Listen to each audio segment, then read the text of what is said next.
7 বছরের বাচ্চা মেয়ের সাথে বিয়ে করে রাগ করে বিদেশে চলে যায় ইভান। আজ 15 বছর পর নিজের বউকে ডিভোর্স দিতে বিদেশ থেকে দেশে ফিরেছে সে। ইভান যখন বিমান থেকে নেমে এয়ারপোর্টে দাঁড়ায় তখন ড্রাইভার তাকে রিসিভ করে।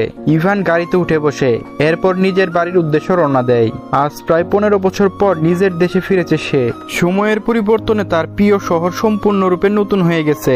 ইভান গাড়ির গ্লাস ওপেন করে বাহির থেকে আসা মিষ্টি রোদ নিজের শরীরে মাখে।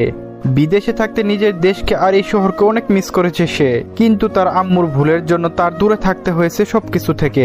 হঠাৎ করে 15 বছর আগে ঘটে যাওয়া সেই দিনের কথা মনে পড়ে যায় ইভানের। অরুণা বেগম ইভানের মা, যিনি একজন গৃহিণী এবং তার বাবা রাশেদ চৌধুরী একজন ব্যবসায়ী। শহরে তার বাবার অনেক সুনাম রয়েছে কারণ তিনি একজন ভালো মানের মানুষ। অরুণা বেগমের বন্ধুর নাম রাশেদা বেগম, যার স্বামী একটি অ্যাক্সিডেন্টে মারা যায়, যার ফলে বাধ্য হয়ে উনি চৌধুরী বাড়িতে থাকেন। আর তার একটা ছোট 7 বছরের মেয়ে ছিল যার নাম ইনায়া। ইনায়া নামটা মুখে নেওয়ার সময় ইভানের ঘৃণা হয়, তবুও সে অতীতের ঘটনা মনে করতে থাকে। ইনায়া তখন খুব ছোট, মাত্র 7 বছর বয়স, আর ইভানের তখন 15 বছর বয়স। ইভান ছোটবেলা থেকে পড়াশোনা খুব ভালো, যার জন্য বিদেশে গিয়ে পড়াশোনা করার ইচ্ছা তার ছিল। ইনায়া খুব ছোটবেলা থেকে খুব দুষ্টু প্রকৃতির মেয়ে, তবে ইভান খুব শান্ত।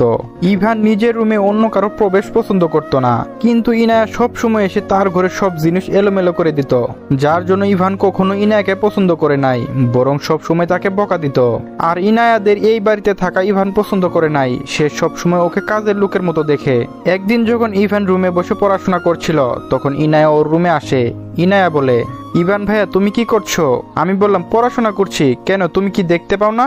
ইনায়া যাও এখান থেকে, একদম বিরক্ত করবে না আমাকে। ইনায়া কোনো কথা না শুনে বরং ইভানের রুমে এসে তার বিভিন্ন জিনিসে হাত দিতে থাকে, ইভানকে বিরক্ত করতে থাকে। ইভানের রাগ উঠে যায়, সে একটা থাপ্পড় দেয় ইনায়ার গালে।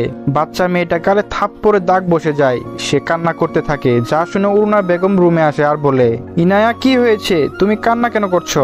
তখন ইনায়া বলে, ইভান ভাই আমাকে থাপ্পড় মেরেছে মামুনি। ইভান তুমি কেন ইনায়াকে থাপ্পড় দিয়েছো? একটি ছোট্ট বাচ্চাকে কি কেউ মারে? আমি বললাম, দেখো আম্মু, আমার কোনো দোষ নাই, ও আমার রুমে এসে আমাকে বিরক্ত করছে, যার জন্য থাপ্পড় দিয়েছি। আম্মু বলল, ইভান তাই বলে কি তুমি ওকে থাপ্পড় দিবে? ও না তোমার খালার মেয়ে? আমি বললাম, ও কোনো খালার মেয়ে না আমার, ও এই বাড়ির কাজের লোক। ওর সাহস কি করে হয় এই বাড়ির চাকর হয়ে মালিকের রুমে এসে জিনিসপত্র ছুঁয়ে দিতে? ইভানের কথা শুনে ওর মা একটা থাপ্পড় দেয় ওর গালে। এরপর রাগী কণ্ঠে বলে, ইনায়া আমাদের বাড়ির কাজের লোকের মেয়ে না, বরং ও আমার বন্ধু রাশেদার মেয়ে। উনি একটি সমস্যায় পড়ে এই বাড়িতে থাকতে বাধ্য হয়েছে, তাই বলে কি তুমি ওকে কাজের লোক বলবে ওনাকে? অরুণা বেগম কথাটা বলে ইনায়াকে নিয়ে রুম থেকে বের হয়ে যায়। কিন্তু ইভান সেই দিনে মায়ের থাপ্পড় খাওয়ার ঘটনা এখনো ভুলে নাই, বরং এরপর থেকে সে ইনায়াকে আরো বেশি ঘৃণা করে, ওর সাথে কখনো কথা বলে নাই, আর সব সময় ইনায়াকে নিজের বাড়ির কাজের লোকের মতো করে দেখেছে। কয়েকদিন ধরে রাশেদা বেগমের শরীরের অবস্থা ভালো না। ডক্টর দেখিয়ে জানা যায় উনার শরীরে জটিল অসুখ হয়েছে, উনি আর বেশি দিন বাঁচবেন না। যেটা শুনে ইনায়া অনেক বেশি কান্না করে। রাশেদা বেগম নিজের মেয়ের জন্য চিন্তিত থাকে, উনি মারা গেলে তার মেয়ের কি